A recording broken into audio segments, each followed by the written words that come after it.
Hello aspirants, welcome to Ranker's Approach to Labasna. Today we are going to start with 2024 paper. We have already covered 2018, 2019, 2020 and 2025 in the previous videos. So we are going to start with 2024 where we will learn that how to solve the prelims paper with the help of logic, because you can solve the paper with the knowledge up to a certain limit. 30-35 या 40 question के आसपास ही you will be able to solve with knowledge, but after that, beyond that, you need logic, you need aptitude to solve maximum number of questions so that you can easily clear the cutoff. And this is a completely free initiative, aspirant helping other aspirants. And these days, like almost 45 days are left, and I have observed one peculiar thing कि भाई अब Instagram के through या YouTube के through and Telegram, तो there is an extensive promotion of things going on. तो advertisement के कारण they are creating FOMO, and out of FOMO they are selling their courses, and through those courses they are just like filling their pockets. पैसा कमाना कोई दिक्कत वाली बात नहीं है भाई, तुम्हारी इच्छा है, तुम्हारे पास आर्टिकल 19 है अपना, so they can do.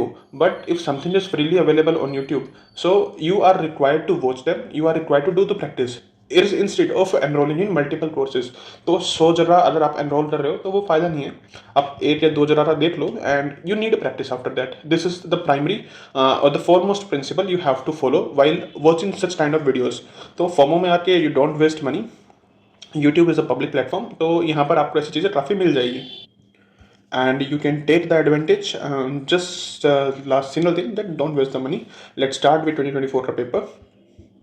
We will be doing it in the 4 parts. My throat is not supporting, so yeah, 2025 or 30 questions in the way कि भाई 4 पार्ट या 3 पार्ट्स में निपटा देंगे. And I will be doing like 2025 हो चुका है अपना, 21 रहता है, 22 रहता है, 23 and 24. So 4 years of paper are left, and I will make sure कि भाई अप्रैल एंड तक ये सब वीडियोस में बना के आपको दे दूँ. And after getting the answer key we will discuss 2025 again. 2025 एक बार फिर से अगेन डिस्कस करेंगे, because there are certain question जहाँ पर डाउट्स हैं, वेरिएशन है आंसर्स में. ठीक है, let's start with question number 1. The atmosphere is heated more by incoming solar radiation than by terrestrial radiation. तो देखो भाई, ये क्वेश्चन है नॉलेज वाला है. If you know with the help of knowledge, तो भाई यहाँ पर इजीली हो जाएगा. डोंट एक्सपेक्ट कि हर क्वेश्चन में you will put logic first. And in the previous videos as well I told you कि knowledge is something which you have to apply first. So first from the knowledge, then comes logic and aptitude, and at last we have to apply risk और like gut feeling. ठीक है, guess work और the risk. So risk will come at the end. So this question is of knowledge, and we know कि तो जो atmosphere है वो incoming radiation से नहीं बल्कि टेरेस्ट्रियल रेडिएशन से आता है. So first statement is wrong, and this is something, D will be our answer, and this is something which we read in the newspaper. तो यहाँ ज़्यादा लॉजिक लगाने वाली चीज़ नहीं है. दिस इज समथिंग विच जहाँ पर आपको नॉलेज से ही सोल्व करना है. सिमिलरली क्वेश्चन नंबर 2, ये भी नॉलेज वाला क्वेश्चन है. Thickness of the troposphere at the equator is much greater as compare to poles. जो इक्वेटर है, ठीक है, उसके ऊपर जो ट्रोपोस्फेयर है उसकी थिकनेस इक्वेटर पे ज़्यादा है as compare to poles.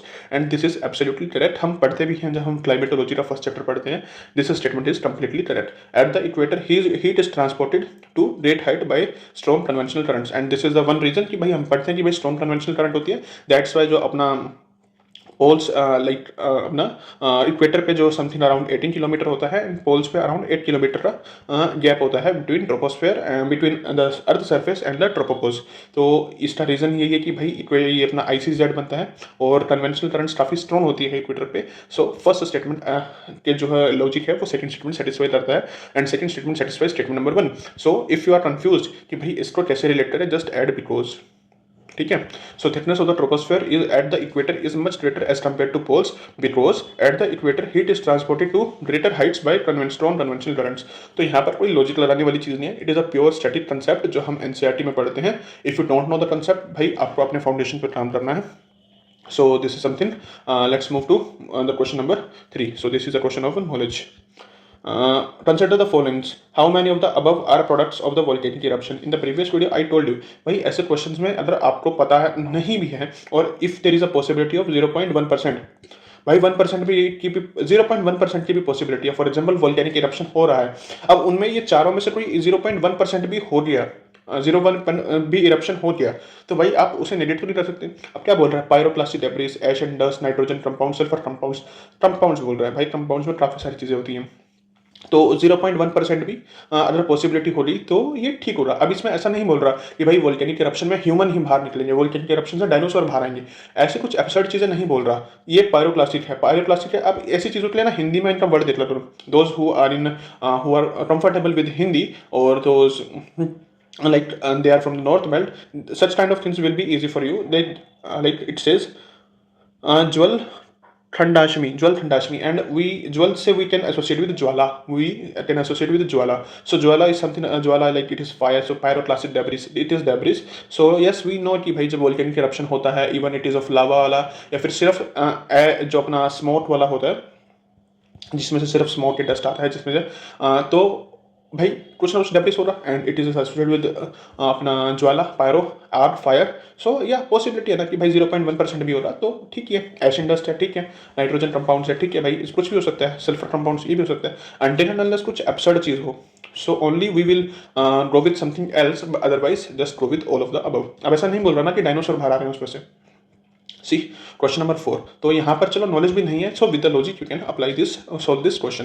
Question number 4, which of the following is और are correct inferences from isothermal map in the month of January. अब ये सेम क्वेश्चन ना 2025 में रिपीट हुआ था, ठीक है। तो PYQs हेल्प दिस वे। अब ये क्वेश्चन भी नॉलेज वाला है, अदरवाइज इसमें कोई फालतू की लॉजिक के पीछे मत भागना। अगर आपने NCERT में पढ़ा है तो पढ़ा है, अदरवाइज यहाँ पर कुछ ड्रामेबाजी मत करना कि भाई हमें लॉजिक से सॉल्व नहीं हो रहा है। चलो इसको डायग्राम मैंने 2025 वाली वीडियो में भी समझाया था कि in such question made diagram बना लो। क्या बोल रहा है, the isotherms deviates to the north over the ocean and to the south over the continent, बोल रहा है जनवरी के मंथ में आइसोथर्म मैप्स, ठीक है भाई। ये ओशन है, ये अपना कॉन्टिनेंट हो गया, ये अपना ओशन हो गया, कॉन्टिनेंट हो गया, ओशन हो गया, और ये हो गया अपना इक्वेटर, ठीक है। अब सर्दियों में वी रेड कि भाई स्पेसिफिक हीटर कंसेप्ट पड़ा है, that water gets relatively like heater relatively late, भाई लेट हीट होता है और लैंड जल्दी गर्म होती है। सिमिलरली लैंड जो है जल्दी ठंडी होती है, एंड वाटर जो है थोड़ा लेट तक गर्म रहता है। So if we have read कि भाई जनवरी में पानी रिलेटिवली गर्म होता है एंड लैंड ठंडी होती है। So if the temperature on land is 20 degree Celsius, तो पानी में 25 हो रहा, 25 हो रहा। सो सिमिलरली 20-25, एंड यहाँ पर फिर से बनाते हैं। So if it is 15 it will be 20, 15, 20। Let's join them, ठीक है। अब ये लैंड वाला पार्ट है, ये लैंड वाला पार्ट है, ये ओशन वाला पार्ट है। So it is equator, it is pole. Just make this diagram in paper वैसे ऐसे क्वेश्चन को सोल्व करने के लिए।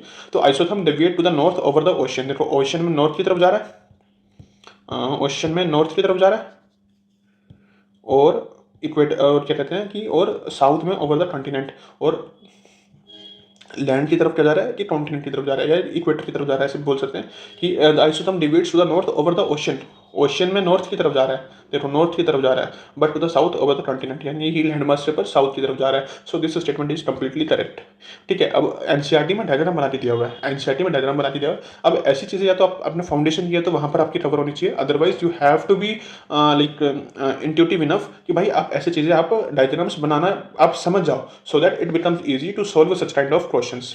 Let's read statement number 2. The presence of cold ocean currents, Gulf Stream and North Atlantic Drift made the North Atlantic Ocean colder and the isotherm bends toward the north. ठीक है, and this statement tries to explain statement number 1, but यहाँ पर multiple facts है। It talks about the cold currents, ठीक है, फिर उसके बाद गल्फ स्ट्रीम का नाम दे दिया, नॉर्थ अटलांटिक ड्रिफ्ट का नाम दे दिया, एंड देन इट सेज कि भाई ये दोनों जो करंट्स हैं वो नॉर्थ अटलांटिक ओशन को कोल्डर बनाती हैं, and isotherms bend towards the, ठीक है भाई कंसेप्ट ठीक है, इसके कारण भाई ओशन का, ठीक है भाई मान ले कि वहाँ ठंडा पानी जाता है, but Gulf Stream is something we read कि भाई ये तो हॉट करंट है, it is a warm current. तो अगर ये वार्म करंट है, and so this statement becomes wrong and our answer will be A. तो चलो ठीक है, स्टेटमेंट नंबर 2 किसी को नहीं पता कि भाई कैसे ठीक होगी नहीं होगी। सी ऑब्जर्व करो, कोल्ड ओशन करंट एक फैक्ट है, Gulf Stream, North Atlantic Drift, North Atlantic Ocean, isotherm bends toward north, colder, भाई इतने सारे फैक्ट दे दिए हैं एक ही स्टेटमेंट के अंदर यूपीएससी ने, एंड यूपीएससी ने एंड लड़ा के इसको इतना एक्सटेंशन किया, एक एंड यहाँ पर, एक एंड यहाँ पे, मतलब वो तो एंड ओशन करंट के कंटेक्स्ट में, बट स्टिल यूपीएससी ने इसे एक्सपेंड किया अच्छे से, इतने सारे फैक्ट डाले, एंड इट बिकम्स इजी कि भाई किसी भी एक फैक्ट को ट्वीट कर दो and it will get wrong, तो पूरी स्टेटमेंट गलत हो जाती है। So based on that logic statement number 2 is wrong. Question number 5, which of the following countries as are well known as the 2 largest cocoa producers in the world, ठीक है, 2 largest cocoa producers है। अब चारों option में जो दे रखी countries वो African countries की हुई है, एंड जस्ट अब जो बंदा सीरियस एस्पिरेंट नहीं है, जिसने ऊपर से यूपीएससी का सपना देख रखा है एंड ही और she enters into the UPSC, भाई या तो तुक्का मार देना कि मार्केट में चलता है ए मारो आगे बढ़ो, ठीक है, ए मार दे रहा है या फिर वो छोड़ दे रहा, स्किप कर दे रहा इस क्वेश्चन को। बट नहीं, ऑब्जर्व, आठों की आठों कंट्रीज पहली बात तो अफ्रीकन कंट्रीज हैं।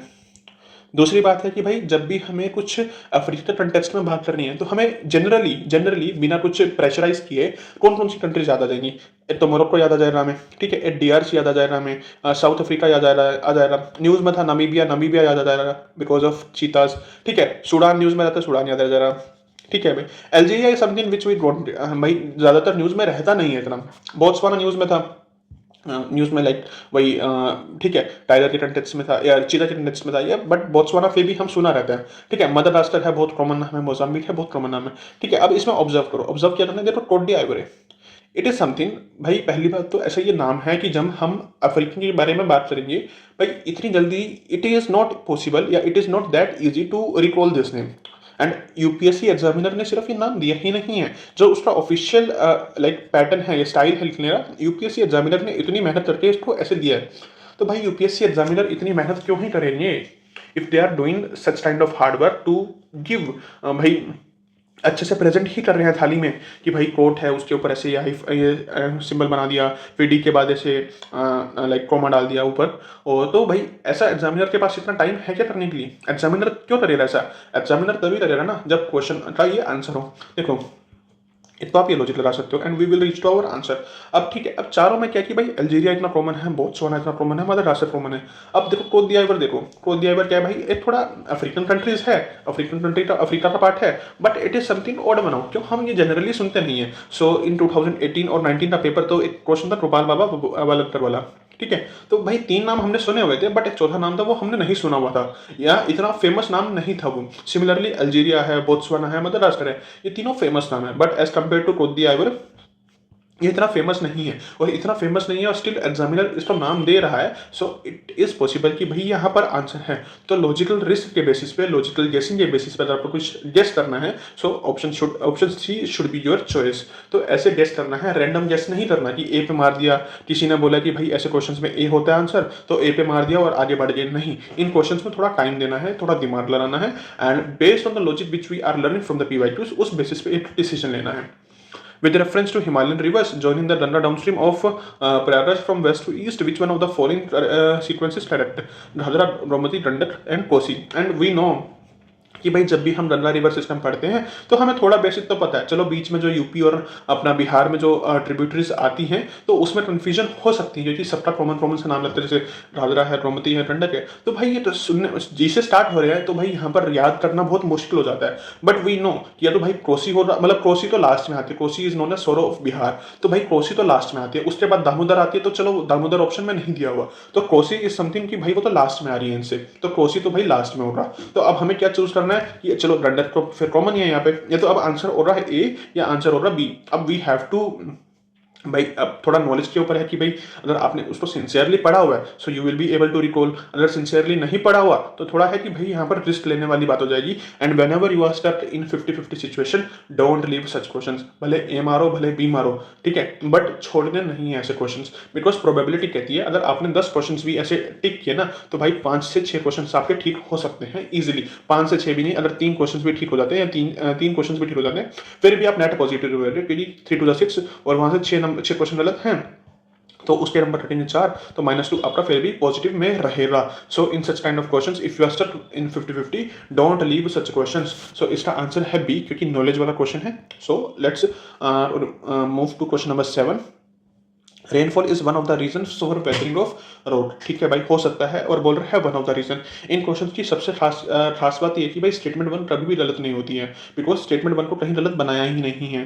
तो ठीक है, स्टेटमेंट 1 तो ठीक है, एंड इट सेज कि one of the reasons rain water contain carbon dioxide in solution, carbon dioxide solution में होता है। भाई 0.1% भी हुआ तो क्या ही हम स्टेटमेंट गलत बोल देंगे? स्टेटमेंट को गलत बोल सकते हैं अगर ऐसा कुछ भी हुआ तो? नहीं ना। सो this statement is completely correct. और एटमोस्फेयर से आ रही है भाई, कुछ उसका रिएक्शन हो गया या फिर वहाँ मिक्सिंग हो गई गैसेस की एयर ड्रॉपलेट्स, रेन ड्रॉपलेट्स के साथ, तो भाई क्या गलत हो जाएगी? एंड इट सेज कि rain water contains atmospheric oxygen. भाई अब H2 होता है वाटर में, अब यहाँ से ऑक्सीजन का कॉम्बिनेशन नहीं हो सकता तो कैसे ही होगा फिर वो? तो this statement is also moderate. अब मॉडरेट है, अब ये मत कर देना कि भाई रेन वाटर कंटेन्स, तो दोनों ठीक नहीं होगी, इन दोनों में से एक ही ठीक होगी। तो ऐसे एब्सर्ड तरीके से लॉजिक नहीं लगाना। लॉजिक ठीक है, बट वो लास्ट में लगाने का होता है। And this is a very general thing, भाई रेन वाटर आ रहा है तो उसमें कुछ नाइट्रोजन पाउडर भी मिक्स हो सकते हैं, ठीक है।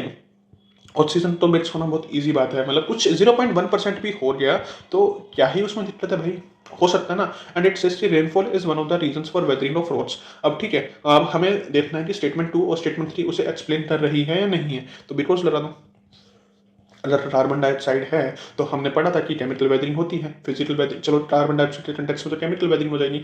एंड केमिकल वेदरिंग की हमने कंटेक्स्ट में पढ़ा था कि भाई सॉल्यूशन होता है, कार्बोनेशन होता है, तो उससे वेदरिंग होती है। So it is possible. Similarly अगर ऑक्सीजन है तो ऑक्सीजन से ऑक्सीडेशन हमने पढ़ा था, and oxidation will also like further amplify weathering. तो ये भी सेटिस्फाई कर रहा है। So based on this answer will be in type के क्वेश्चंस में थोड़ा टाइम देना, and if you will give time into such questions they will like higher chance है कि वो आपके ठीक हो जाएंगे। इट इज जस्ट कि आपको अपनी प्रेजेंस ऑफ माइंड दिखानी है पेपर के अंदर। Let's see question number 8, how many of the above countries have a border with the North Sea. उस टाइम पे नॉर्थ सी काफी न्यूज में था, अब क्योंकि नॉर्थ सी क्यों था न्यूज में, वहाँ इशू चल रहा था, एंड कुछ आर्टिक की भी बात चल रही थी, आर्टिक काउंसिल की। तो भाई उस टाइम पे नॉर्थ सी के कंटेक्स्ट में भी बात हो रही थी, तो यूपीएससी ने नॉर्थ सी उठा लिया। अब ये भाई क्वेश्चन तो है नॉलेज वाला, अगर आता है तो ठीक है, नहीं आता तो क्या करना है इस क्वेश्चन में, कुछ नहीं करना है, n-2 लगाना है जिंदाबाद। 4 क्वेश्चन, 4 ऑप्शन है, 4 स्टेटमेंट्स हैं, तो n-2 and you will reach your answer. So वैसे तो आपको मैपिंग का पता होना चाहिए if it is in news, जैसे अभी इसराइल न्यूज में है या सूडान न्यूज़ में है। अभी ना सबका फोकस क्या है, सबका फोकस है ईरान के ऊपर कि यूपीएससी में आस्क्ड ईरान, बट भाई Sudan is also in news because of the civil war. तो यूपीएससी के से भाई जैसे लास्ट मतलब 2023 में यूक्रेन का पूछ लिया था, ईरान का ना पूछ ले यूपीएससी, सूडान की बॉर्डरिंग कंट्रीज पूछ ले कि भाई सूडान को कौन कौन सी कंट्रीज बॉर्डर करती है। तो भाई इस टाइप के क्वेश्चन के लिए प्रिपेयर रहना, लाइक इसराइल हो गया, इसराइल कौन कौन से ओशन से सी बॉडीज टच करती है, सिमिलरली ईरान के क्वेश्चन हो गया, या फिर सूडान हो गया। So these are the prospective questions which UPSC can ask, ठीक है। तो इन क्वेश्चंस का you have to be ready. Similarly Caspian Sea हो गया, स्ट्रेट ऑफ हॉर्मुज है। अब स्ट्रेट ऑफ हॉर्मुज के बारे में आप थोड़ा रिसर्च करना, स्ट्रेट ऑफ हॉर्मुज क्या है भाई, कितना उसका एरिया है, कब वो बनी थी, because straight of Hormuz was a Chowk point, is a Chowk point, and straight of Hormuz के ऊपर डेली ही न्यूज आ रही है। सो जैसे लास्ट 2024 में यूपीएससी ने रेड सी के ऊपर क्वेश्चन पूछ लिया था कि there is no river in that flows through that goes into the या ड्रेन्स इनटू रेड सी। तो भाई ऐसा ही कुछ क्वेश्चन यूपीएससी पूछ सकता है स्टेट ऑफ हॉर्मुज के ऊपर। So be ready for that. So question number 8 का अपना आंसर हो जाएगा B. Let's see question number 9, waterfall region Dhuandhar, Malwa, Narmada, Hundru, Chota Nagpur, plateau, Subarnarekha, Gersoppa, western Ghats and Netravati. अब ऐसे क्वेश्चंस में क्या ना भाई, मुझे तो नहीं पता, मैं इस क्वेश्चन में रिस्क भी नहीं लूंगा। वैसे प्रोबेबिलिटी क्या कहती है, तो भाई 1/3 होगा या नन होगा, बाय 3/3 का मैट्रिक्स है, 3/3 का मैट्रिक्स है, तो भाई किसी को भी गलत बनाया जा सकता है। सो प्रोबेबिलिटी क्या है कि भाई एग्जामिनर का जो माइंडसेट क्या कहेगा, एग्जामिनर का माइंडसेट कहेगा या तो यार मैं एक पे ठीक कर देता हूँ या कोई भी ठीक नहीं करूँ। सो या तो प्रोबेबिलिटी कहती है कि भाई ए पे लो या डी पे लो, इन दोनों में से you have to choose one. And we have seen in 2023 का paper UPSC has played with probability as well. 2025 के पेपर में ऐसे 3 से 4 क्वेश्चन थे जहां 3/3 मैट्रिक्स का क्वेश्चन था, बट यूपीएससी ने ना हम वहां पर ओनली 1 दिया ना ही नन दिया, UPSC has either given only 2 और only 3। So I would suggest कि भाई ये क्वेश्चन कीपेबल है, डोंट टेक अननेसेसरी रिस्क। अगर लास्ट में बचा कि if you have not attempted enough question, तो उस टाइम पे आप इस क्वेश्चन में रिस्क ले सकते हो। And if I would have been your place तो I would have marked A only 1। Answer भी है इसका only A, but probably unnecessary risk in type से क्वेश्चंस में नहीं लेना। अब 10th है, 10th में कि भाई 4/3 का मैट्रिक्स है। अब जहां भी 4 आ जाता है ना, तो प्रोबेबिलिटी बन जाती है कि भाई उसमें n-2 लग सकता है easily. But this question is of knowledge. Central Asia वोस्टेस फोल्ड माउंटेन्स, ठीक है, Europe Alps block mountains, North America Appalachians fold mountains, South America Andes fold mountains. And we know but we know कि भाई जो अपने versus हैं वो fold mountain नहीं है, वो ब्लॉक माउंटेन है, ब्लॉक माउंटेन है, और वो भी सेंट्रल एशिया में नहीं है, दे आर इन यूरोप, अपने फ्रांस की तरफ है, तो वो ब्लॉक माउंटेन है, साथ में इसके साथ में ब्लैक फॉरेस्ट आ जाता है। So this pair is wrong and we know Alps की भाई वो तो फोल्ड माउंटेन है। So by this knowledge we eliminate option number 1 and option number 2। So we have to choose between या तो डी होगा या तो बी होगा या ए होगा, एंड वी ठीक है। अब n-2 क्या कह रहा है, n-2 कह रहा है B, but we have to apply n-2 only in that situation जहां पर नॉलेज नहीं लगती लगती है, जहां पर नॉलेज नहीं लगती है। But this question you are expected to solve with knowledge, because ये काफी कॉमन माउंटेन रेंजेस है जो न्यूज में रहती है, या फिर जब भी हम ज्योग्राफी पढ़ते हैं तो इसका रेफरेंस मिल ही जाता है। एंड वी नो कि नॉर्थ अमेरिका में ही एप्लेशियंस है, ईस्टर्न साइड पे है, and they are the one of the oldest fold mountain की चेन है। सिमिलरली साउथ अमेरिका में एंडीज है और फोल्ड माउंटेन की चेन है। 2025 के पेपर में यूपीएससी ने पूछ लिया कि एंडीज जो है कौन कौन सी कंट्रीज में आते हैं। ठीक है, चलो इसका नॉलेज वाला क्वेश्चन है, आंसर बी है। But if you apply n-2 तो वो भी अप्लाई हो रहा है। बट n-2 तभी अप्लाई करना है जब you don't have any options, कि भाई नॉलेज से सॉल्व नहीं हो रहा तो कैसे करें। अभी क्वेश्चन नंबर 11 है, व्हेन आई सॉल्व दिस 2024 का paper I was not sure कि भाई इसमें कैसे मारूं, कैसे लगाऊं आंसर। तो मैंने फिर थोड़ा लॉजिक लगाया, मैंने थोड़ा टाइम लिया। देखो it says Donyi Polo airport, Kushinagar international airport, Vijayawada international airport. I saw कि भाई धोनी पोलो एयरपोर्ट, ये तो बहुत नया सा नाम है, कोई डिस्टिंक्ट नेम है। We don't read this name very easily, भाई हमें जल्दी से पता नहीं चलता। So based on that logic I have said कि भाई I have said to myself कि भाई फर्स्ट तो ठीक होगा। Now I have to choose between 2 and 3 because factual project है एंड इट टॉक्स अबाउट कि भाई किसमें ग्रीनफील्ड प्रोजेक्ट है, कि कौन से ग्रीनफील्ड प्रोजेक्ट की तरह बनाया गया है। तो यार देखो, साउथ की जब भी हम मूवीज देखते हैं तो उसमें विजयवाड़ा के बारे में बहुत कंटेक्स्ट है। Specially if you have watched movies of Surya, तो उसकी मूवीज में तो भाई विजयवाड़ा एयरपोर्ट के बारे में काफी बारी बात होती है। सो थोड़ा लॉजिक वहां से भी आ जाता है कि भाई विजयवाड़ा तो भाई कोई बहुत पुरानी सिटी है तो और बहुत फेमस सिटी है, तो वहां तो एयरपोर्ट होना चाहिए। And Kushinagar was in news at that time Buddhist circuit text में, प्राइम मिनिस्टर मोदी ने बुद्धिस्ट सर्किट के बारे में बात की थी, तो वहां से कुशीनगर को डेवलप किया जा रहा था as a centre of Buddhist circuit. तो भाई थोड़ा सा वहां से भी है। बट ठीक है, अगर आपको समझ में नहीं आ रहा कि भाई कुशीनगर या विजयवाड़ा है, अब यहाँ देख लो इंटरनेशनल एयरपोर्ट दोनों कॉमन है, तो दोनों में से एक तो ठीक होगा और दोनों एक साथ ठीक नहीं होंगे। So wherever 2 and 3 are there, so we will eliminate. So answer will be या तो ए होगा या सी होगा। And with the first logic I told you कि विजयवाड़ा तो थोड़ा फेमस नाम है and as compare to Kushinagar, और करंट के कंटेक्स्ट में कुशीनगर तो ज्यादा चल रहा था। विजयवाड़ा तो भाई ठीक है, इतनी पुरानी सिटी है तो ऑलरेडी मतलब पॉसिबल है ना कि भाई साउथ की अगर कोई फेमस सिटी है तो भाई वहां पर पॉसिबल है कि भाई वहां तो एयरपोर्ट होना चाहिए, और विजयवाड़ा तो वैसे ही फेमस है। So based on that logic I eliminated 3 and I reach to the answer A. तो ऐसे लॉजिक आपको पेपर में लगाने पड़ेंगे, भले आपको उस टाइम लगाते हुए वो कॉन्फिडेंस ना आए, but when you will check the answer key later on you will find कि भाई क्वेश्चन तो ठीक हो गया, and this is something which we need. Question ही तो ठीक करना है ना लास्ट में। We just need to clear the cutoff. So this is something. Question number 13. Let's see. Annual and daily range of temperature is low. Precipitation occurs throughout the year. Precipitation varies between 50 centimeter and 250 centimeter. This question is something जहाँ पर UPSC ने बहुत बड़ा trap किया है, trap of obvious. ठीक है, अब annual and daily temperature is low, daily range of temperature is लो। ठीक है भाई, precipitation across through out the year, precipitation varies. अब इतना पढ़ के ना हमने क्या जजमेंट कर लिया कि भाई इक्वेटोरियल होगा, क्योंकि जब हम ये पढ़ते हैं तो हमारी जो मेमोरी जो है वो रिफ्लेक्ट कर रही है कि भाई इक्वेटर है, इक्वेटर में डेली बारिश होती है, टेम्परेचर का रेंज भी कम है। तो और यूपीएससी ने क्या किया, UPSC have put equatorial climate on the very first option में डाल दिया कि भाई इक्वेटोरियल क्लाइमेट होगा। But option 3 is there which talks about 50 to 250 centimetre, 50 to 250 centimetre. अगर 50 से 250 सेंटीमीटर है तो भाई इक्वेटोरियल तो नहीं होना चाहिए। एटलीस्ट अगर 200 सेंटीमीटर होता, एटलीस्ट 200 सेंटीमीटर, अगर 50 की जगह 200 सेंटीमीटर होगा तो I would have gone with A. But यहाँ पर 50 से 250 बोल रहा है, 50 से 250 बोल रहा है। अगर 50 से 250 बोल रहा है तो भाई इक्वेटर तो नहीं हो सकता, तो वी विल एलिमिनेट ए। अब वी हैव टू चूज, या तो बी हो रहा, या सी हो रहा, या डी हो रहा।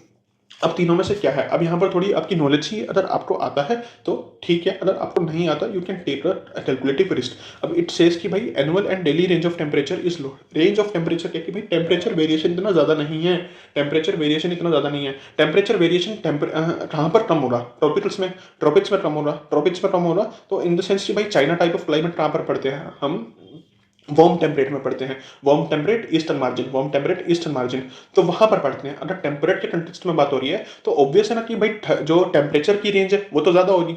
ठीक है, वो तो ज्यादा होगी। अब वी हैव टू सी कि भाई ह्यूमिड सब ट्रॉपिकल क्लाइमेट होगा या मरीन वेस्टर्न कोस्टल क्लाइमेट होगा। तो वी हैव टू चूज कि भाई इन दोनों में से कौन सा है। And I told you whenever you are confuse between C and D, go with D. तो उस बेसिस पे थोड़ा ना इसमें ये क्वेश्चन है time taking, you have to attempt such question at the end, but if you will give time, थोड़ा logic लगाओगे इसके ऊपर, तो there is a higher probability you will get to know कि भाई क्वेश्चन ठीक हो रहा है, क्वेश्चन ठीक हो रहा है।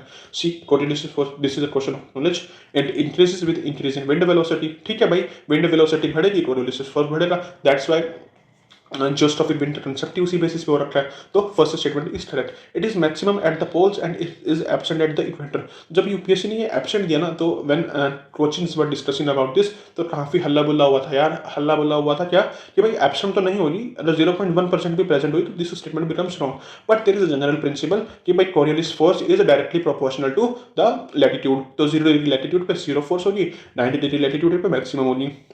ठीक है, तो उस बेसिस पे स्टेटमेंट नंबर 2 इज करेक्ट। तो भाई थोड़ा conceptual clarity you have to develop, तो उसके बेसिस पे ही यू विल बी श्योर कि भाई सर्टेन स्टेटमेंट्स आर करेक्ट और नॉट, क्योंकि काफी मॉडरेट स्टेटमेंट है, इसमें कुछ एक्सट्रीम बात नहीं की गई है। और conceptual statements, if there is a concept then don't go for the logic, just go for the knowledge. So C will be the answer. Let's see question number 15. On June 21 every year, which one of the following latitude experiences a sunlight of more than 12 hours? भाई जून में 21 of June की बात कर रहा है, ये हमारा अर्थ हो गया, ये हमारा अब इक्वेटर हो गया। अब जून में क्या है कि भाई अपेरेंट मूवमेंट कहाँ की तरफ होगी, नॉर्थ की तरफ होगी, यानी कि सन की जो लाइट्स आ रही होगी वो नॉर्थ में ज़्यादा होगी और साउथ में कम होगी। अगर नॉर्थ में ज़्यादा हो रही होगी एंड इट सेज की day sunlight of more than 12 hours, sunlight of more than 12 hours, तो ट्रॉपिक ऑफ कैंसर तो must be there, Tropic of Cancer must be there. तो ऑप्शन 2 जहां पर है वो तो ठीक ही हो रहा, या तो ऑप्शन बी हो रहा या पर डी हो रहा। एंड इट सेज कि भाई 12 आवर्स से ज़्यादा, and we have read in NCERT and even in G Leong कि भाई जब विंटर जो अपना विंटर सोलिस्टिस के बाद जो अपना मार्च वाला सोलिस्टिस होता है, सॉरी इक्विनॉक्स होता है, उसके बाद जब अर्थ जो सन की अपेरेंट मूवमेंट नॉर्थ की तरफ शिफ्ट होती है, तो we witness 6 months of daylight in North Pole. अगर नॉर्थ पोल में डे लाइट होगी 6 महीने की और डे रहेगा 6 महीने के लिए, तो भाई आर्टिक सर्कल तो ठीक होना चाहिए, आर्टिक सर्कल तो ठीक हो। एंड इट्स 21st कब हो रहा है भाई, जब ट्रॉपिक ऑफ कैंसर के ऊपर ओवरहेड हो रहा है, जब यहाँ पर 90 डिग्री बन रहा है, अगर यहाँ पर 90 डिग्री आ रहा है, सो इट इज पॉसिबल ना कि भाई स्लैंट तरीके से वो तो कवर हो रहा, यहाँ पर इतनी ही आएगी, यहाँ पर अंधेरा हो रहा, यहाँ पर डार्क हो रहा साउथ पोल पे, बट नॉर्थ पोल पे आर्टिक सर्कल की तरफ पे वहाँ पर लाइट हो रहा। And based on this knowledge D will be our answer. और यहाँ पर n-2 भी अपना अप्लाई हो रहा है, n-2 भी अपना अप्लाई होता है। सो या चलो ये नॉलेज वाला क्वेश्चन है, यूपीएससी डज नॉट एक्सपेक्ट कि भाई आप यहाँ पर कुछ लॉजिक लगाओ। अगर आपने ऐसी चीज़ें भी नहीं पढ़ी हैं, so my friend you have to do your foundation, ठीक है, अच्छे से दोबारा से करना होगा। सिली मिस्टेक्स होती हैं पेपर में, ऑब्वियस है, बट ऐसे क्वेश्चंस में पेपर में अवॉइड करना है, बिकॉज यहाँ पर maximum number of students will mark it correct. If you mark it incorrect you will gate -2.6. See question number 16. One of the following regions has the world's largest tropical peatland, which holds about 3 years worth of global carbon emissions from fossil fuels, and the possible destruction of which can exert detrimental effects on the global climate. अब it says कि भाई peatland के बारे में बात कर रहा है, peatland है। अब सबसे पहला यूपीएससी ने क्या डाल दिया, Amazon basin क्यों डाल दिया है, obvious लगता है, but Amazon is for tropical forest, not for peatlands, peatlands के लिए नहीं है। And this topic was in news eight that time. मैंने करंट अफेयर्स उस टाइम अच्छे से नहीं पढ़ा था, मैंने इसका ऑड वन आउट लिया था लाइक रियो डे प्लाटा बेसिन मैंने पढ़ा हुआ था, कोंगो बेसिन मैंने पढ़ा हुआ था, अमेजोन पढ़ा हुआ था।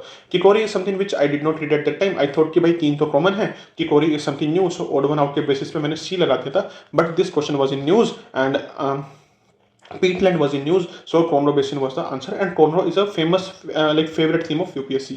2023 में भी देखा था कि 2 क्वेश्चंस में Conroe के बारे में यूपीएससी ने बात की थी। तो एक तो डीआरसी था, जहां पर अभी I will be discussing with 2023 with you. तो डीआरसी था कि प्रॉपर के एक्सट्रैक्शन के कंटेक्स्ट में था, एंड था कैमरून के बेसिन के कंटेक्स्ट में। सो Conroe is a favourite topic of UPSC like European union.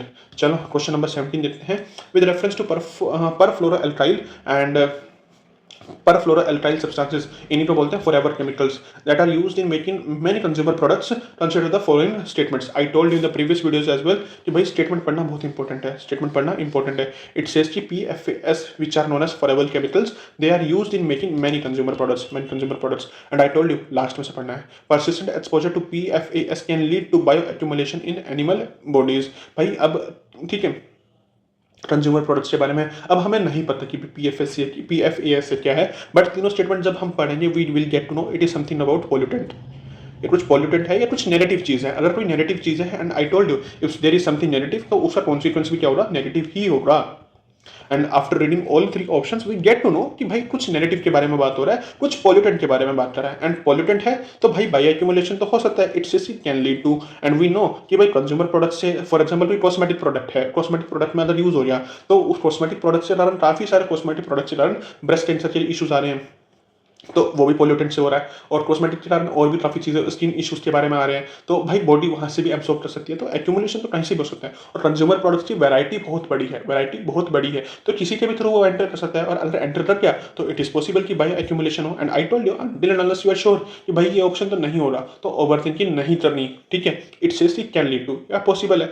PFS are not easily degraded in the atmosphere environment. अगर इतना ही यूपीएससी को पसंद होता है ये टॉपिक, इतना ही मतलब फालतू टॉपिक होता, तो यूपीएससी क्यों पूछता। There is a matter of concern, there is a matter of concern, if there is a matter of concern, that's why it is asked. And it says कि bioaccumulation हो रहा है, bioaccumulation is something negative, and it says कि भाई easily degraded नहीं होते, easily degraded नहीं होते, so it is a matter of concern. And I told you if something is negative, the consequence will be negative. So option 2 is also very moderate statement. PFS are used to be widespread in drinking waters, food and food packaging materials.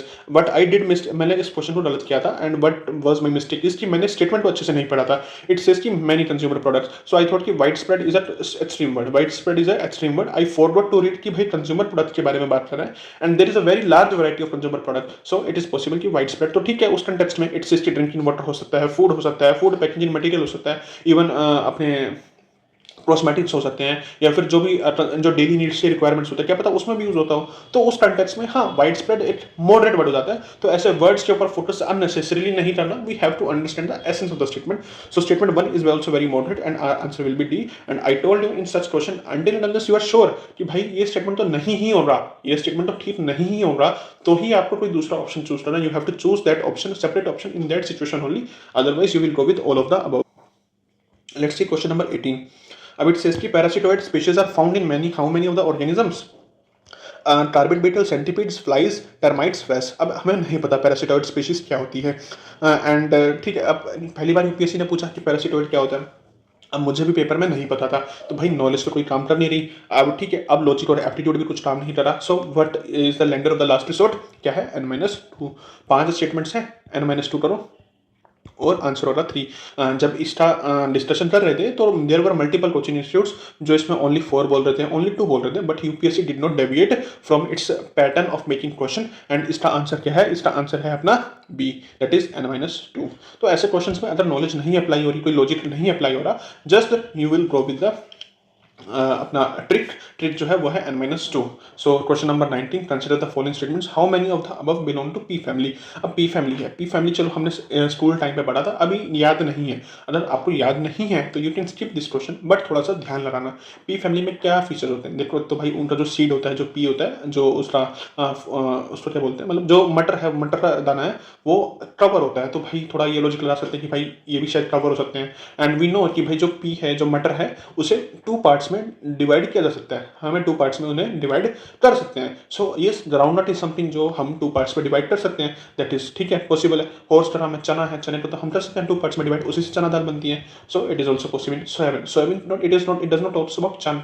Soybean चन के बारे में नहीं बात कर रहा, soybean दाल pulses में भी आता है, तो सोयाबीन उसको भी 2 पार्ट्स में डिवाइड किया जा सकता है। So based on this the answer will be all. तो ऐसे क्वेश्चंस में थोड़ा टाइम देना, if you will be able to relate कि भाई ऑप्शन ऐसे बन सकता है, in that situation you can go with the logic. अगर भाई लॉजिक नहीं लग रहा है, यहाँ पर कुछ एसोसिएशन नहीं हो रहा, तो स्किप सच क्वेश्चन। लास्ट में देख लेना कि कुछ इसमें अटेम्प्ट करना है या नहीं करना। मैंने भी लास्ट में ही सोचा था, बट मुझे कुछ एसोसिएशन इसका हुआ नहीं, because I was not aware about this at that time. तो मैंने यहाँ पर ओनली 2 मारा था based on the probability, but it got wrong. ठीक है, अब इंडियन फ्लाइंग फोर्स, अब यूपीएससी ने ये क्वेश्चन जो है आई गेस ड्रॉप किया है। ड्रॉप के पीछे का रीजन क्या है कि वर्मिन कैटेगरी बोल दिया है, and it is not vermin everywhere, it is not vermin everywhere. कुछ प्लेसेस पे इसे वर्मिन डिक्लेयर किया गया है, not everywhere. So this statement is factually incorrect. तो यूपीएससी ने यहाँ पर इसको कैंसिल कर दिया है इस क्वेश्चन को। But statement 2 is wrong, Indian flying fox feeds on the blood of the other animals. नहीं, ये फ्रूट पैट्स होते हैं, ये फ्रूट्स के ऊपर फीड करते हैं। तो अगर आपको वैसे लॉजिक लगाना है तो statement number 2 is wrong and C will be our answer. But statement number 1 में कुछ वेगनेस थी तो यूपीएससी ने क्वेश्चन को ड्रॉप किया। फ्लाइंग फॉक्स है, ये निपा वायरस होस्ट करते हैं क्योंकि ये रिजर्वायर होते हैं, लाइक जो फ्रूट्स होते हैं अपने उसे इन्फेक्ट करते हैं। तो these are the flying fox, they can infect the अपना फ्रूट्स एज वेल। सो उससे निपा होता है एंड उसी कंटेक्स्ट में मोनोक्लोनल एंटीबॉडीज के ऊपर क्वेश्चन आया था 2025 में। सो यूपीएससी ड्रॉप दिस क्वेश्चन। चलो क्वेश्चन नंबर 21, द ऑर्गेनिज्म सिसादा फ्रूटहोपर पॉन्स्टेटर। अब ये क्या है? अब देखो, अब पढ़ने में लगेगा कि भाई टफ क्वेश्चन है, हमें नहीं आता, बट थोड़ा इस पर टाइम देना है। चलो सिसादा है, जिसने डोरेमोन देखा है उसे आता होगा। एंड टू बी ऑनेस्ट, अगर आपकी इंट्यूशन कुछ बोल रही है पेपर के टाइम पे, आपको एकदम से इंस्टिंक्ट आया क्वेश्चन पढ़ने के बाद भाई इसका आंसर तो ये होगा, I would suggest and I would say कि भाई ट्रस्ट योर इंस्टिंक्ट। क्योंकि जब ये क्वेश्चन मैंने पढ़ा था सिसादा फ्रूटहोपर पॉन्स्टेटर, और जब मैंने ऑप्शंस पढ़े थे तो मेरे इंस्टिंक्ट ने मुझे एक ही चीज़ बोला था कि इसका आंसर जो है इंसेक्ट है। बट आई ओवरथॉट, मैंने इसको अटेम्प्ट ही नहीं किया। आई थॉट कि लास्ट में करेंगे, बट लास्ट में सोचा रिस्क क्यों लेना। And when I came to home I check the answers, तो भाई जब सब इंसेक्ट बोल रहे थे तो मुझे गुस्सा आया अपने ऊपर कि भाई 2 नंबर चले रहे। आई did not attempt this question. तो जब भी आपकी इंट्यूशन, आपकी इंस्टिंक्ट आपको कुछ सजेस्ट करे, तो जो फर्स्ट थॉट होती है ना, वो गट फीलिंग जिसे बोलते हैं, तो भाई उसे ट्रस्ट करना। मैक्सिमम चांस है that will fetch you 2 marks, तो वहां पर आपको 2 नंबर मिल जाएंगे। चलो भाई ठीक है, किसी को इंस्टिंक्ट नहीं आई, but still you have to solve this question. Cicada है, फ्रूटहोपर है, पॉन्ड स्टेटस है। अब पॉन्ड है तो पॉन्ड के नाम पे भाई लगेगा बंदे लो कि फिश हो सकता है। चलो भाई ठीक है, ऐसे डायरेक्ट नहीं भागना। फ्रूटहोपर, कुछ साउंड समझ में आ रहा है? Grasshopper, hopper hopper. So उस कंटेक्स्ट में भी इसका एसोसिएशन किया जा सकता है कि भाई ग्रास होपर, फ्रूट होपर। तो इस कंटेक्स्ट में ये कुछ इंसेक्ट वाली साउंड दे रहा है, इंसेक्ट वाली साउंड दे रहा है। तो सी ऐसा लॉजिक आप लगा सकते हो पेपर में, तो भाई लगाना। अदरवाइज ए मार के मत चले आना, ए मार के मत चले आना कि भाई ए लगा दिया। यूपीएससी के टीचर्स ने बोला है कि भाई ऐसे क्वेश्चन में ए जनरली आंसर होता है, ए लगा दिया और आगे बढ़ गया। नहीं भाई, UPSC has identified certain traps, तो अब वो ए हर स्टेटमेंट में नहीं देता। तो अगर आपको आता है तो ठीक है, if you can associate this question with some logic तो भी ठीक है, otherwise skip such questions. Last में देखना, जब नंबर ऑफ अटेम्प्ट 85 से कम हो तो ही इन टाइप के क्वेश्चंस में रिस्क लेना है। Question number 22. Many chewing gums were found in the market are considered a source of environmental pollution. It says कि many chewing gums. It does not say कि भाई 8 chewing gum या 2 chewing gum या 5 chewing gum. No, it says कि many chewing gums. It is a very general statement. It is a very modest statement. तो भाई first तो ठीक है। अब it says कि many chewing gum contains plastic as drum base.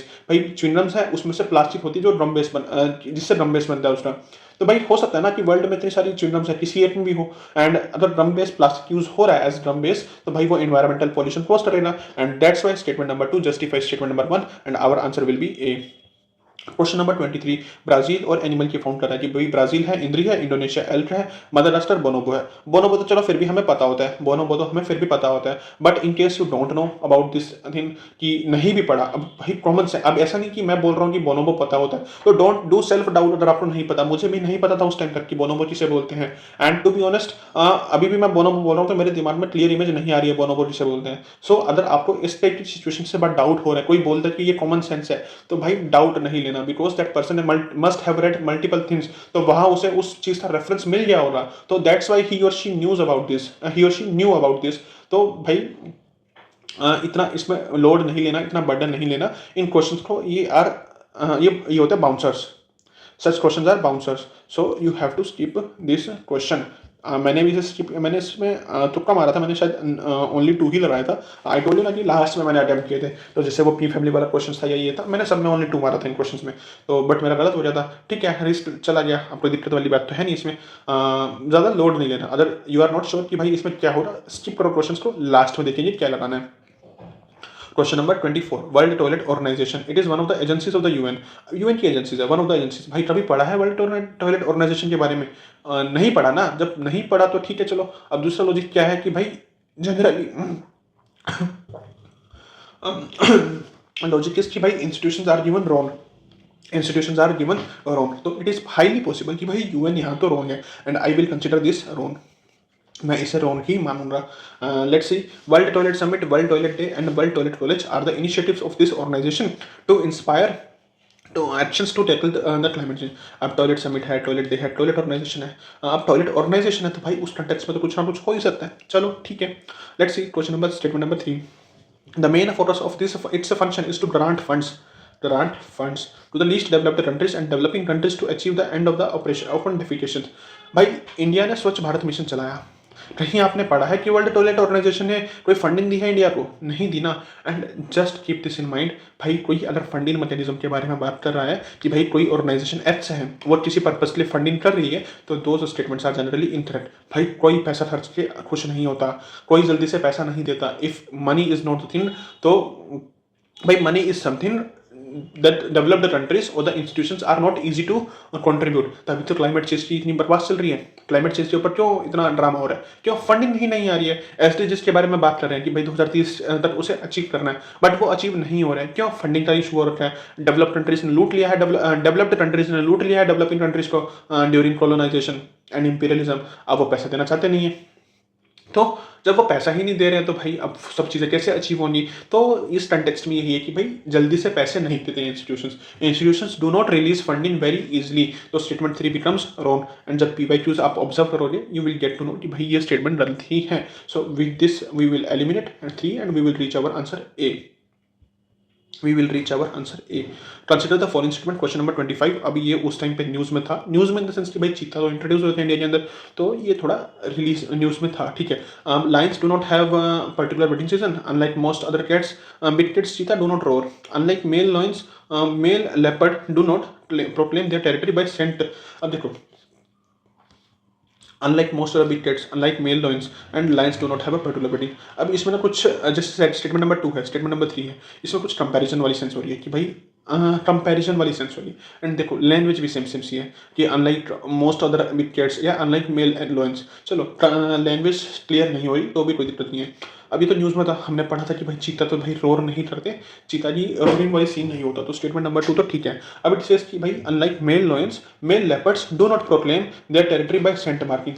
भाई वो जैसे हम देखते हैं सुबह मॉर्निंग वॉक पर जाते हैं कि भाई डोर जो है वो हर जगह सुसु करता चलता है कि इट कीप्स ऑन पीइंग हर मतलब हर छोटे डिस्टेंस पे। Even cats also behave like this. तो वो ये नहीं है कि भाई उनकी टंकी में जो है सुसु बह ही रहा है, वो करते ही जा रहे हैं करते ही जा रहे हैं। No, it is a mechanism, it is an adaptation. वो सेंट मार्किंग करते हैं कि in case they forget on the way the path to their home और देयर लोकेलिटी दे कैन मतलब smell that, they can smell that. तो उसके बाद जो है वो अपने मार्किंग के थ्रू अपने एड्रेस पे अपने ठिकाने पे पहुंच सके। तो भाई जब डॉग जैसी चीज़ कर रही है एंड इट्स जैसी लायन जो करते हैं, मेल लायंस करते हैं, लेपर्ड नहीं करते, तो भाई क्या ही एब्सर्ड चीज़ है कि भाई लायन कर रहा है और कैट फैमिली में लायन कर रहा है बट लेपर्ड्स नहीं करेंगे, तो भाई कुछ एब्सर्ड नहीं हो जाएगा? अगर लेपर्ड अपना रास्ता भूल जाए तो वो वापस कैसे जाएगा? सिमिलरली एलिफेंट्स क्या करते हैं? एलिफेंट्स अपना एक्सट्रेटा यूज करते हैं फॉर मार्किंग, तो एक्सट्रेटा यूज करते हैं वो अपना ऐसे लिक मार्किंग के लिए। तो ठीक है भाई, उस बेसिस पे स्टेटमेंट नंबर 3 इज रॉन्ग। काफी एग्जैजरेशन हो गया कि भाई ठीक है लायंस यूज करते हैं scent marking but leopard use नहीं करते, तो भाई ये गलत है। तो थोड़ा ऐसे लॉजिक के एसोसिएशन के बेसिस पे अगर आपने कुछ नहीं भी पढ़ा you will reach the answer, you will reach the answer. Let's see question number 26। अब ये जो क्वेश्चन है ना लंबा क्वेश्चन है, इसको देख के डरना नहीं है। इन टाइप के क्वेश्चन में क्या है ना कि भाई 3 स्टेटमेंट्स में तो ना यूपीएससी काफी नैरो चीज दे देगा या आउट ऑफ द ब्लू चीज दे देगा, एंड वन स्टेटमेंट जो होगी काफी ब्रॉड होगी, एंड जो चीज ब्रॉड होगी you will have to identify that and based on the logic you can take the call. अब 100 मिलियन फार्मर्स है, उसके कंटेक्स्ट में बात करना है। It is a platform with the mission of encouraging the farmers to form farmer product organisation और agri business consortium, thus facilitating the access to global open market to sell their product. भाई 100 million farmers हैं, उनके लिए farmer product organisation बनाना है और agri business consortium बनाना है। पहली बात तो फार्मर से ही पूछ लो कि भाई एग्री बिजनेस कंसोर्टियम क्या होता है, भाई वो पता ही नहीं हो रहा हमको। चलो ठीक है, उस चीज़ पर नहीं भी बोलेंगे कि इस कंटेक्स्ट चलो उसमें एसोसिएशन नहीं करते, बट इट सेज कि भाई 100 मिलियन फार्मर्स हैं, उनका जो है FPO बनाना है और एग्री बिजनेस कंसोर्टियम बनाना है। चलो भाई ये वन ऑफ द पैरामीटर हो सकता है एग्रीकल्चर को इंप्रूव करने का या फार्मर्स की लाइफ को इंप्रूव करने का, and it is a narrow aspect. I told you UPSC gives certain statements जैसे नैरो होती हैं वो स्टेटमेंट्स। में देते हैं, it is a digital platform fully integrated with service providers and built on blockchain that lets buyer sellers and third party trade facilitate. भाई farmers हैं, ठीक है, और इंडिया के फार्मर्स के बारे में बात नहीं कर रहा, ऑल ओवर वर्ल्ड के बारे में बात कर रहा है। अफ्रीकन फार्मर्स भी होंगे उसमें, इंडियन फार्मर्स भी होंगे, ठीक है, पाकिस्तानी फार्मर्स भी होंगे, बांग्लादेशी फार्मर्स भी होंगे, मिडिल ईस्ट के भी होंगे, जो अपने डिप्राइव्ड कंट्रीज है भाई, उनके फार्मर्स की हो रही है। अभी उनके पास खाने के लिए पैसा नहीं है, तो आप उनसे साथ ब्लॉकचेन की क्या ही बात करोगे, ब्लॉकचेन की क्या ही बात करोगे। तो भाई जब किसान सुसाइड कर रहे हैं जस्ट बिकॉज कि भाई इनकम वहाँ सफिशिएंट नहीं मिल रही, रेम्यूनरेटिव नहीं है एग्रीकल्चर, तो वहाँ सुसाइड की जब बातें हो रही है तो वहाँ ब्लॉकचेन क्या ही काम करेगा। So this statement is something very absurd। ठीक है, बी में देखते हैं, it is an international alliance and a network of individuals and farming organization interested in promoting and strengthening the development of the organic animal husbandry. ठीक है भाई, हो सकता है, बट इट टॉक्स अबाउट वही सिर्फ एक सेक्टर के बारे में बात कर रहा है, इट टॉक्स अबाउट एक सेक्टर के बारे में बात कर रहा है। So it is a narrow statement. Let's see statement number one. Option number one, it is a platform for accelerating the transition towards food and water system that are non-zero, carbon neutral and nature positive, and that aims to increase farmer resilience।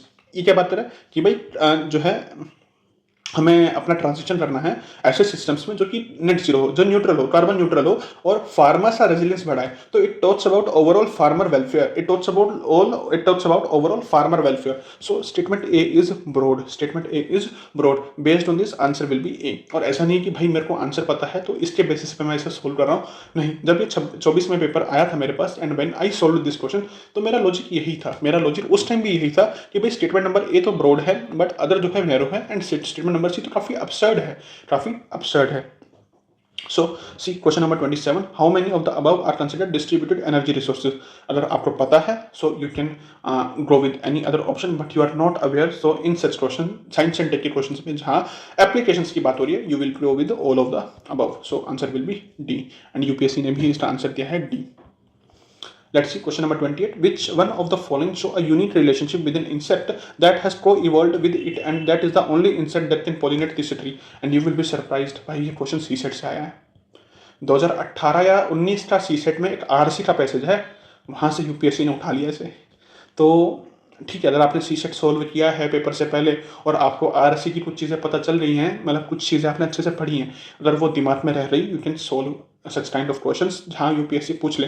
Otherwise तो भाई यहाँ अगर आपको पता है तो पता है, अदरवाइज तो स्किप करने वाला क्वेश्चन है, कोई मतलब ही नहीं, समझ में ही नहीं आएगा कि भाई कौन सी होगी, फिक होगी, महुआ होगी, सैंडलवुड हो रहा, सिल्क हो रहा। ठीक है, पता है कि अंजीर है, महुआ है, चंदन है और समेल सिल्क कॉटन है, बट एग्जाम में तो नहीं पता, एग्जाम में नहीं पता। But those who practice PYQs and C set में ऐसा क्वेश्चन है कि भाई फिक के बारे में बता रहा है कि वेस्प जो है वहाँ पर एक म्यूचुअलिज्म डेवलप करता है, और तो भाई वहाँ से ये क्वेश्चन सोल्व हो सकता था, वहाँ से क्वेश्चन सोल्व हो सकता था, otherwise this is a skippable question. अब जैसे नॉलेज है बट हर किसी को नहीं पता होगा। एंड question number 29, how many of the above have poisonous species? भाई इसका आंसर मैं नहीं बताऊंगा, you are wise enough to, अगर आप पिछले वीडियोस देख चुके हो तो यू मस्ट बी अवेयर कि भाई इसका आंसर क्या हो रहा है। C consider the following, how many of the above trees are actually native to India? अब इनमें से कौन कौन से नेटिव है इंडिया में? अब भाई ये स्पेक्ट्रम में दिया हुआ था, स्पेक्ट्रम में दिया हुआ था तो ठीक है, अगर आपने पढ़ा है तो ठीक है, नहीं पढ़ा तो स्किप सच क्वेश्चंस। बट एक कोई रैंकर है, उनकी मैं वीडियो देख रहा था। ऐसे क्वेश्चंस में क्या है ना कि यूपीएससी जनरली ऐसी चीज़ें पूछता है जो लाइक ट्रेडिशनली हम यूज़ करते हैं, अगर ट्रेडिशनली हम यूज़ करते आ रहे हैं तो वो नेटिव हो रहा। अगर कुछ ऐसा है कि जो हम अपने ट्रेडिशनल कल्चर्स में यूज़ नहीं करते, तो उन जो वो रेंटर्स थे उन्होंने कंटेक्स्ट दिया था हवन का, सेक्रेड फायर का। तो जब हम हवन करवाते हैं, तो लाल चंदन की लकड़ियाँ यूज़ होती है हवन के लिए, रेड सेंडर्स। तो अगर रेड सेंडर्स लाल चंदन यूज़ हो रहा है तो दिस इज समथिंग। एंड हवन तो भाई हम पोर्चुगीज़ के आने से पहले भी कर रहे थे, हम जो हैं ब्रिटिशर्स के आने से पहले भी कर रहे थे। सो दिस इज समथिंग कि भाई जो हम कर ही रहे हैं पहले से। तो रेड सेंटर इज समथिंग जो हम हवन में यूज़ करते हैं।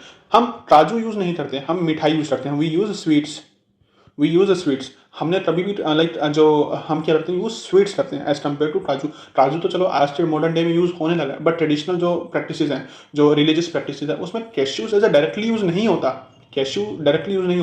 तो आज भी जब हम बात करते हैं ना कि भाई मंदिर में प्रसाद चढ़ाना है या हवन में कुछ प्रसाद चढ़ाना है, तो हम खोया, अब मुझे आई एम सॉरी, मुझे इसका इंग्लिश का भी याद नहीं आ रहा क्या है मीनिंग। सो खोया, इससे स्वीट्स बनती हैं, तो खोए की बर्फी, खोए के लड्डू वो यूज़ होते हैं, या फिर बेसन ग्राम फ्लोर, तो उसके लड्डू जो है यूज़ होते हैं, फिर बूंदी के लड्डू यूज़ होते हैं। तो भाई प्रसाद में भी वही चीज़ें यूज़ होती हैं। तो कैश्यू इज समथिंग जो यहाँ पर यूज़ नहीं होता। अब ये कि भाई ये आपको पता है तो ठीक है, थोड़ा लॉजिक लगाना तो ठीक है। तो मैंने उनकी वीडियो देखी थी वो रेंटर्स की, तो उन्होंने बताया तो मुझे थोड़ा ठीक लगा कि भाई ट्रेडिशनली जो है लाल चंदन तो यूज़ होता ही है हवन में।